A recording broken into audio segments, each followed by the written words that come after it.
Hello, I'm back, as I promised. Texas at West Virginia now. Um, should be an interesting game. I mean, West Virginia's offense, if you haven't seen it, that's also pretty impressive. In the league full of offenses, once again, Texas plays a very impressive offense.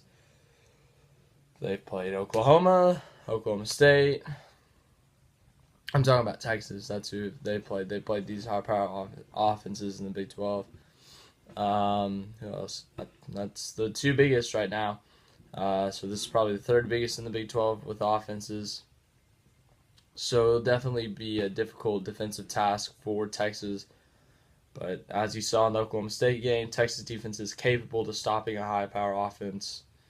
They stopped Oklahoma State. They only allowed 13 points, but they still lost because their offense couldn't do anything. West Virginia's offense, I think that's going to end up being the difference in the game. And I think that's just Will Grier. The way he's been throwing this year has been pretty impressive. Justin Crawford's been running pretty well this year. What's his name? David Sills, I think. He has like 16, 17 touchdown receptions this year. He's played very, very well this year. It's just been West Virginia's offense has been very, very good this year.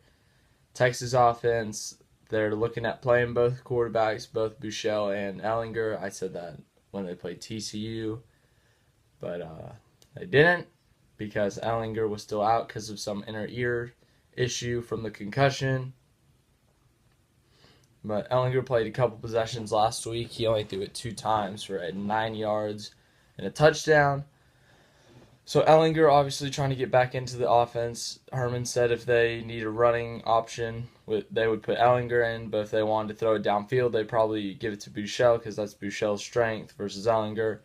So it really depends on the situation and what kind of defense West Virginia's running. If West Virginia's running a lot of pressure, they're probably going to put Ellinger in to kind of run out and kind of try to get out of it because Buechele's not as good as doing that. But if they're kind of not leaning back, but kind of laying off, not putting as much pressure on the quarterback, they might put Buechele in because he's a better thrower. So yeah, it really just depends on the defense, on who gets more snaps for the quarterbacks. Running backs, Chris Warren has not seen as many runs as he was expected to. Now Daniel Young and Tennille Carter are getting runs, 2 young running backs for Texas, which is big. Last week we saw a wildcat formation with Lil Jordan Humphrey, which was interesting. Would never have expected that, but they ran it, and they got a touchdown out of it. They just kind of ran outside on the 1-yard line and got it.